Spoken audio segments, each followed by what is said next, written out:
Coding తక్కువ ఉన్న non IT ఉద్యోగాలు చేయొచ్చా? దీనికి సంబంధించి ఈ నాన్ ఐటీ ఉద్యోగాల కిందకి ఆఫ్‌లైన్ మార్కెటింగ్ వస్తుంది. అండ్ డిజిటల్ మార్కెటింగ్ వస్తుంది. దాంతో పాటు జీఐఎస్ మ్యాపింగ్ వస్తుంది. దాంతో పాటు యూఎస్ ఐటీ రిక్రూటింగ్ కూడా వస్తూ ఉంది. ఇలా చాలా ఉద్యోగాలున్నాయి నాన్ ఐటీ కిందకొచ్చేవి. Which is not technical.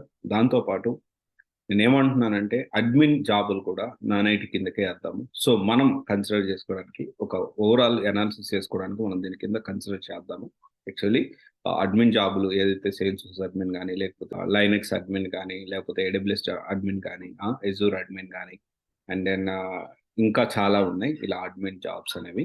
అవన్నీ కూడా మనము నాన్ ఐటీ కింద కన్సిడర్ చేసి మనం మాట్లాడుకుందాం. యాక్చువల్లీ కాదు. ఓకే.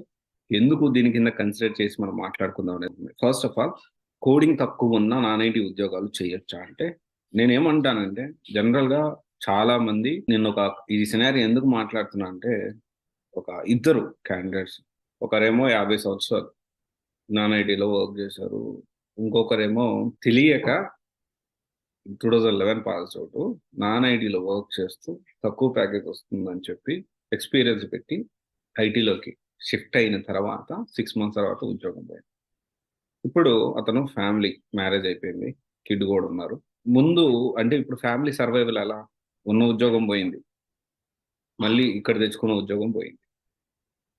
రియలైజ్ అయ్యి అసలు ఏం జరుగుతుందో అర్థం చేసుకొని 1 ఇయర్ తర్వాత నేనేమంటున్నానంటే ఒక మిస్టేక్, ఒక ప్రాబ్లమ్ వచ్చినప్పుడు దాన్ని ఎలా సాల్వ్ చేసుకోవాలని ఆలోచించాలి. ఇంకొకటి ఏంటి అంటే మనం ఐటీలోకి వస్తున్నప్పుడు, ఐటీలో వచ్చేటప్పుడు ఇది మనం తెలుసుకోవాలి. అసలు మనకి సూట్ అవుతుందా లేదా? మనకి వస్తే వర్కౌట్ అవుతుందా లేదా? ఇప్పుడు నా దగ్గర కౌన్సెలింగ్‌కి ఎవరైనా వస్తే వర్కౌట్ అయితే అవుతుంది. If it is not work I will say directly. దాంట్లో ఇంకా మొహమాటం ఏం లేదు. మొహమాట పడేది కూడా కాదు కెరియర్ గురించి. లేదండి మీకు వర్కౌట్ కాదు. అనవసరంగా టైం వేస్ట్ చేసుకోకండి. ఐటీ సైడ్ కష్టమని డైరెక్ట్ చెప్పేస్తా. కొంచెం ఇబ్బంది కలిగినా గానీ, ఇప్పుడు నేను కొంచెం నా మాటలు కొంచెం హర్టింగ్‌గా అనిపించినా గానీ, ఐయామ్ గోయింగ్ ఫార్వర్డ్ ఓకే. ఆ రోజు నేను వెళ్ళుంటే నేను అనవసరంగా టైం వేస్ట్ చేసుకునేవాడిని. అది డెఫినైట్‌లీ గుర్తుంటుంది. అండ్ మెయిన్‌గా ఏంటి అంటే నేను నేను చెప్పాను. మీరు అంటే కౌన్సెలింగ్ అటెండ్ అయిన ప్రతి ఒక్కరిని మీకెందుకు అయిపోతుంది అని నేను చెప్పను. వర్కౌట్ అయితే ఇఫ్ ఇట్ వర్క్స్ వర్క్ అవుతుంది. If it is not works workout కాదు. అయితే ఇప్పుడేంటి అంటే ఈ విషయంలో చాలా క్లారిటీగా తెలియకుండా, క్లారిటీ లేకుండా మనం స్టెప్ తీసుకోవడం అనేది కరెక్ట్ కాదు. సో, ఇదైతే నేను మీకు చెప్తున్నాను.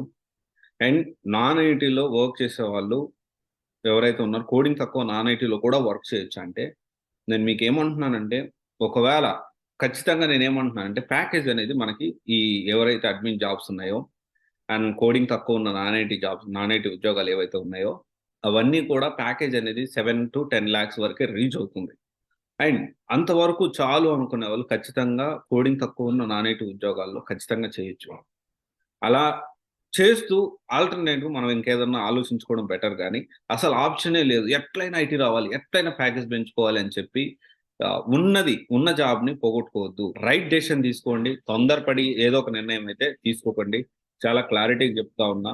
అండ్ వెంటనే తొందరపడిపోయి ఆ నాన్ ఐటీ నుంచి ఐటీకొచ్చి ఫ్యామిలీ సర్వైవల్ గురించి ఆలోచించకుండా చాలా ఇబ్బందులనేవి ఎదుర్కోవద్దు. నిజంగా మీకు వర్క్ అయితేనే మీరు ప్లాన్ చేసుకోండి. లేకపోతే లేదు. ఓకేనా? ఇదొకసారి ఆలోచించండి. Thank you. This is Raj signing off. CSC cadre private limited. One stop solution for all job oriented courses. Thank you.